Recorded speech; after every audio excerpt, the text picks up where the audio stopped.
มาหาสู่กันก็มีชาติพันธุ์ที่กลายพันธุ์เชื้อชาติไทย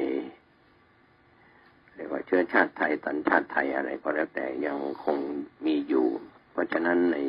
เรื่องของเชื้อชาติไทยสัญชาติไทย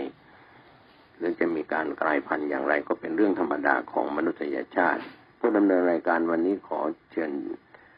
ชวนท่านคิดเรื่องของคำว่ามารในฐานะที่เราเป็นพี่น้องชาวพุทธมารของทางพุทธศาสนาที่เราเรียกว่ามารมาระตัวนี้มอม้าสระอารอเรือมารแปลว่าผู้ขัดขวางความจริงเราก็เห็นเรื่องราวข่าวเศร้าหมองในแวดวงพระพุทธศาสนาทั้งเรื่องภายในวัดนอกวัดที่เกี่ยวข้องกับพี่น้องชาวพุทธนั้นก็มองว่าเป็นเรื่องพุทธศาสนาเสื่อมแต่ความจริงแล้วไม่ได้เสื่อมไม่ได้หายไปไหนคำสอนโอวาทคำสอนของพระพุทธองค์ยังคงดังกึกก้องอยู่ในโอวาท3ข้อสัพพปาปัสสะไม่ให้ทำความชั่วเป็นข้อแรกเป็นโอวาทข้อแรกข้อที่2อุตรสูปสัมปทาสร้างความดีให้ถึงพร้อมข้อที่3สัจจิตะปริโยธปานังการทำใจให้สะอาดบริสุทธิ์ก็คือการเจริญภาวนาไหว้พระสวดมนต์เจริญภาวนากรรมฐานทำใจให้สงบขัดเกลาเครื่องเศร้าหมองความโลภความโกรธความหลงเครื่องเศร้าหมองทั้งหลาย10ข้อ10ประการหรือว่ากิเลส1,500ตัณหา108อะไรก็แล้วแต่ตามที่เราขยายเนื้อความกันไปดังนั้นมารที่ผู้คงแก่เรียนในทางพุทธศาสนาย่อมเข้าใจแล้วก็ชวนท่านคิดว่าเราเริ่มกันในส่วนของมารคือกิเลสมารเนี่ยสำคัญนะครับทุกชนชาติเรื่องของกิเลสก็คือกิเลส10หรือว่ากิเลสโดยย่อๆที่เป็นหัวเรือใหญ่ก็คือความอยากความโลภเป็นโลภะกิเลสโทสะกิเลสโมหะความรุ่มหลงกิเลสเครื่องเศร้าหมองเหล่านี้ก็ถือว่าเป็นกิเลสมารที่เป็นกองทัพฝ่ายบาปเราจะปราบกิเลสมารได้ในทางพระพุทธศาสนาก็คือก็มีการประพฤติการกระทำที่ตรงกันข้ามที่เมื่อมีความโลภเราก็ละความโลภด้วยการบริจาคทานดังนั้นการบอกบุญเลี่ยไลการเชิญชวนท่านทำบุญสร้างโบสถ์สร้างวิหารศาลาการประเรียนสร้างอะไรต่ออะไรที่เป็นศาสนสถานพุทธสถาน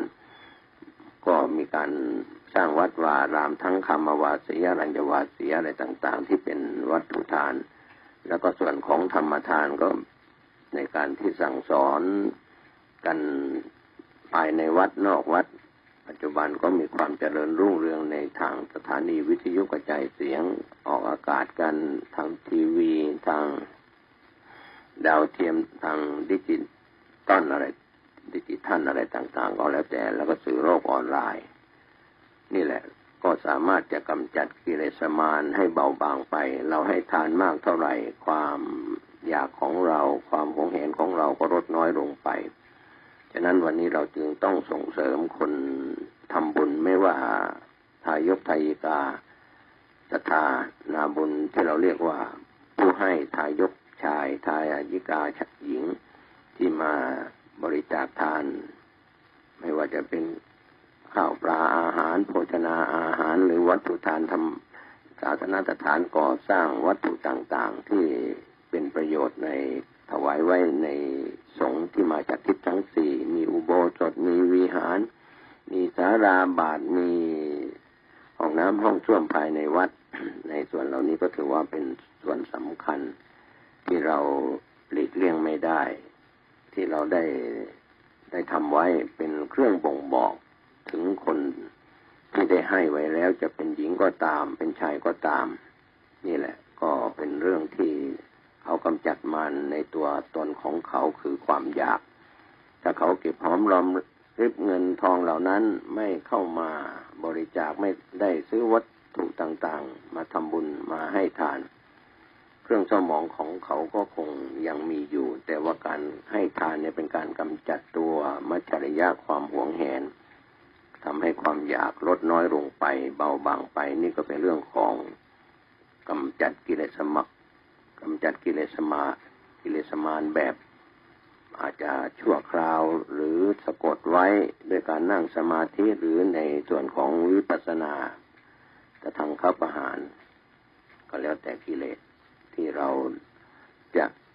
กำจัดซึ่งกิเลสมารนั้นก็ถือว่าอยู่ภายในใจของเราเราจะต้องแก้ภายในตัวตนของแต่ละคนแต่ละท่านก็ในส่วนกิเลสมารนั้นองค์สมเด็จพระสัมมาสัมพุทธเจ้าก็ชนะกิเลสมารได้บรรลุพระสัมมาสัมโพธิญาณเป็นพระพุทธเจ้าเราพระปัจเจกพุทธเจ้าเราสาวกของพระพุทธเจ้าก็เช่นเดียวกันชนะกิเลสมารคือเครื่องเศร้าหมองกิเลส10หรือว่ากิเลส 1,500 นี่แหละขยายออกไปก็ถือว่าชนะกิเลสก็คือหมดมารฉะนั้นดังนั้นคำว่ามารพุทธศาสนาก็อาจจะมองไปที่พระคุณเจ้าตามวัดวาอารามต่างๆทายกทายิกาหรือผู้เกี่ยวข้องกับวัดวาอารามต่างๆก็คงเป็นเรื่องราวข่าวอะไรต่างๆที่เกิดขึ้นนั้นเราก็มองไปว่าพุทธศาสนาเสื่อมพระคุณเจ้าทำเรื่องราวที่อาจจะไม่เหมาะสมเกิดขึ้นในวัดหรือชาวบ้านที่เกี่ยวข้องกับวัดอะไรอย่างนี้เป็นต้นเป็นตัวอย่างศาสนาไม่ได้เสื่อมเพราะว่าคำสอนยังคงมีอยู่ 84,000 พระธรรมขันธ์ย่นย่อลงมาเหลือศีลสมาธิปัญญาปริยัติปฏิบัติปฏิเวทยังคงมีอยู่เพราะฉะนั้นพุทธศาสนาจะเจริญก็คือยังคงรักษากันได้ด้วยการกำจัดเครื่องเศร้าหมองภายในของแต่ละคนแต่ละท่านนี่เป็นเรื่องของพุทธศาสนาที่สอนละชั่วทำดีทำใจให้สะอาดบริสุทธิ์กิเลสมารก็จะลดน้อยและเบาบางไปหรือหมดไปในที่สุดอันนี้คือเรื่องของมาร5ข้อแต่เราพูดถึงกิเลสมารเป็นหลักใหญ่ส่วนเรื่องของเทวปุตตมารคือเทวบุตรเทวดานั้นก็เป็นเรื่องของความเชื่อที่เราเชื่อว่าโลกนี้ไม่ใช่มีเฉพาะมนุษย์เราก็มีอมนุษย์ที่เป็นเทวบุตรเทวดาที่เราเชื่อกันเชิญเทวดามาฟังธรรมมาร่วมในพิธีต่างๆอันนั้นก็เทวบุตรเทวดาเป็นมารก็เป็นส่วนหนึ่งที่อาจจะมาขัดขวางในพิธีทางพระพุทธศาสนาในเรื่องของมารที่ประจนกับพระพุทธเจ้าในยุคอดีตอันนั้นก็คือมารคือเทวบุตรมารอยู่ในชั้นปรนิมมิตมสวดีชั้นสวรรค์ชั้นที่6ซึ่งเป็นพญามารอะไรอย่างนี้เป็นต้นส่วนมารที่เราอาจจะลืมคิดในข้อที่3นี่ก็คือมัจจุมารความตายมาพลัดพรากวันนี้เราจะไปสร้างโบสถ์สร้างวิหารไปทำความดีจะไปปฏิบัติธรรมจะไปไหว้พระสวดมนต์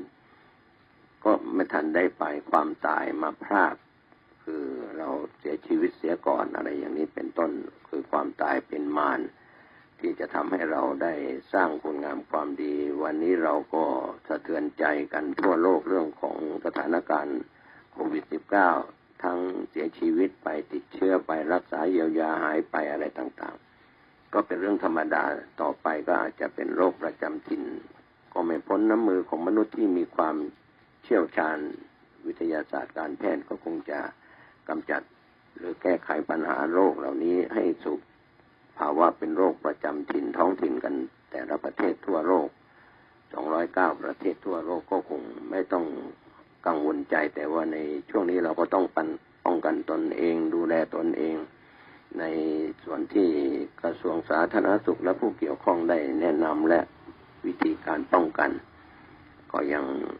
เป็นเรื่องราวที่เกี่ยวข้องกับมัจจุมารถ้าเราประมาทพลาดพลั้งก็ทำให้เราเสียชีวิตดังนั้นความประมาทการเสียชีวิตจากอุบัติเหตุในช่วงเทศกาลแต่ละเทศกาลนั้นก็พัดพรากชีวิตเราเสียชีวิตไปแล้วลูกหลานญาติพี่น้องหรือเพื่อนพ้องน้องพี่คนที่รู้จักกันเสียชีวิตไปก็ถือว่าเป็นมัจจุมารเขามีชีวิตอยู่เขาจะเป็นคนดีสีสังคมคนดีของชาติบ้านเมืองทำงานรับใช้ชาติบ้านเมืองต่อไปได้มากมายแต่ว่าชีวิตเขามาจบลงด้วยความตายก็เรียกว่ามัจจุมารส่วนมารอื่นๆที่เหลืออีก2ข้อนั้นคงไม่ต้องอธิบายกันเพราะว่าเกี่ยวข้องกับเชื่อมโยงกับมารที่สำคัญก็คือกิเลสมารสำคัญนะครับที่เราจะกำจัดจะแก้ไขจะชนะใจตนเองชนะ ใจด้วยการมีศีลมีสมาธิปัญญาให้ทานรักษาศีลเจริญภาวนาจะชำระชาล้างใจเพราะฉะนั้นเราอย่าไปมองว่าพุทธศาสนาเสื่อมไม่ได้เสื่อมนะครับเพราะว่าเรายังมีการปฏิบัติตามคำสอนขององค์สมเด็จพระสัมมาสัมพุทธเจ้าละชั่วทำดีทำใจให้สะอาดบริสุทธิ์สำนักปฏิบัติธรรมก็ยังมีอยู่วัดวาอารามก็มีอยู่มากกว่า 30,000 กว่าวัดพระสงฆ์องค์เจ้ามากกว่า 2-3 แสนรูปทั่วประเทศไทยและก็ทั่วโลกก็ยังมีพุทธศาสนิกสัมพันธ์แห่งโลกกระจายไปมากมายหลายสิบประเทศครับก็ถือว่าเป็นส่วนหนึ่งชวนท่านคิดวันนี้ก็เป็นเรื่องที่สร้างพลังใจให้ท่านว่าเชื่อมั่นว่าพระพุทธศาสนายังไม่ได้เสื่อมคลายแม้จะไม่ได้